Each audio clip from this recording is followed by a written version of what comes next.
Hi, I'm Ben Mankiewicz. You're watching TCM. Up next in tonight's Planet of the Apes triple feature is the first sequel of the series, released in 1970, 2 years after the original. It's Beneath the Planet of the Apes.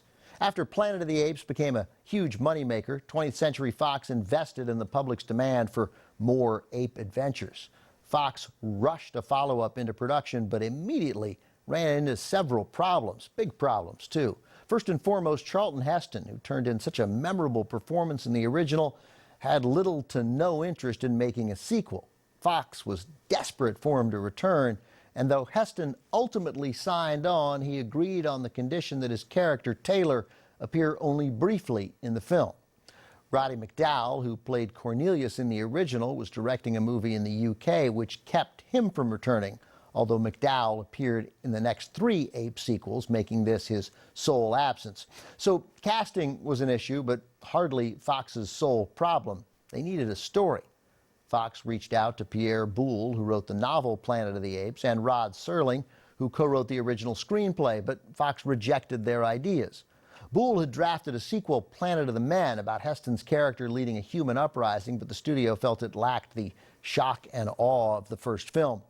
Eventually, veteran screenwriter Paul Dane, who wrote one of the best Bond movies, Goldfinger, came aboard. The director of the first movie, Franklin J. Schaffner, wasn't available either. He was already working on his next picture, Patton, which earned him an Oscar for Best Director. With Heston mostly out of the picture, Fox set the story around another astronaut, Brent, sent to search for Taylor and his crew. Burt Reynolds was originally considered to play Brent, but the role ultimately went to James Franciscus, a veteran TV actor who looks so much like Charlton Heston it almost feels like Fox wanted to trick the audience somehow. From 1970, directed by Ted Post, featuring 3 actors from the original, Kim Hunter, Morris Evans, and Linda Harrison, Beneath the Planet of the Apes. 20th Century Fox had big expectations for Beneath the Planet of the Apes, and despite its rushed quality and obvious shortcomings, the movie made money. The studio needed something resembling a hit after releasing several big-budget bombs in 1969. Some sets from one box office failure, Hello, Dolly, were reused for the Mutants Church and Tribunal Council.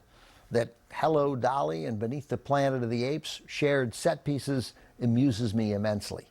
The idea for the story to end, literally with a bang, came from Charlton Heston. Writer Paul Dane drafted a more optimistic ending, with humans and apes living peacefully 50 years into the future. The studio even did makeup tests for a half-human, half-ape child before growing squeamish about the inferred bestiality and dropping the whole notion. Fox went with Heston's idea, which gave Beneath the Planet of the Apes an even bleaker ending than the first film.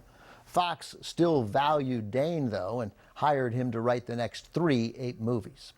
Up next, even blowing up planet Earth can't stop Fox from making another sequel. It's Escape from the Planet of the Apes.